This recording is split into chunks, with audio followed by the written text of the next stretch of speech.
Check this out. Hey everyone, Master Thokar here with Bridgeport ATA Martial Arts. Today we're going to be covering how to do 2 crescent kicks while doing a butterfly kick. Now, I don't really have a name for it. I've called it the double butterfly. I'm not really sure of the official name of it. I thought I created it when I was a kid. I thought butterfly kicks were cool, and I was like, some way I could spice it up. And I was like, oh, you just add another kick to it. So I've seen other people do them at tournaments, so I know it wasn't something I created, even though I felt like that as a kid. But Max Van Eck is really good at this. He does it in creative, so if you're into creative and you don't want to do extreme, it's a really good way because it's not over 180 degrees, or 360 degrees, I'm sorry, spin, and so you can still do it in creative and not get in trouble for it, because you can't go over 360 degrees in creative. You can only stick 360 or less for the spin. Now we're going to break this down into steps so that you guys can either teach yourself how to do it, or you can teach your students how to do it. So step 1 is to do an outer crescent kick. Now typically I like to kick from right to left.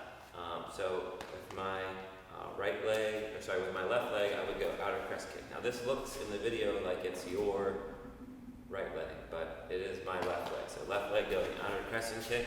Then once they get that down, and you can keep working on it. But we do have a video on how to do outer crescent kick, so you can go to our YouTube page and just watch that real quick. So step 2 is to do an inner crescent kick, which we already have a video for that as well, but that's typically my back leg, which is my right.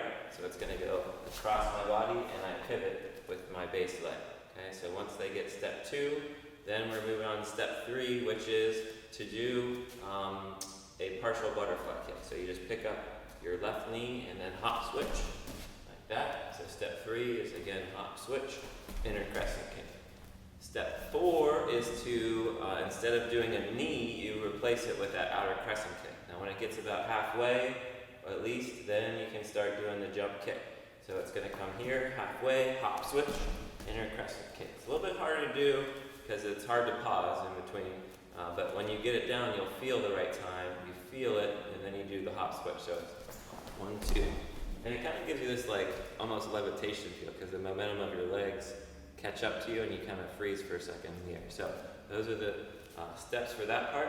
Now the final step, you need to be able to add some momentum to it. So I need to step or do a kick ahead of time. So I could step forward and use my arms to help spin, and then do the 2 kicks, or you can do an inner crescent kick, then 1, 2, and then something cool at the end, knife hand, punch. But that's how it goes. That is, I call it the double butterfly. If anybody has a cooler name for it, maybe you can post it below. That'd be fun. And if you have any questions, please comment below. I'd be happy to answer them. Also, we'd love for you guys to subscribe to our video. If you like what we're doing, it helps us if you guys subscribe, share it with your friends. But I'll talk to you guys later.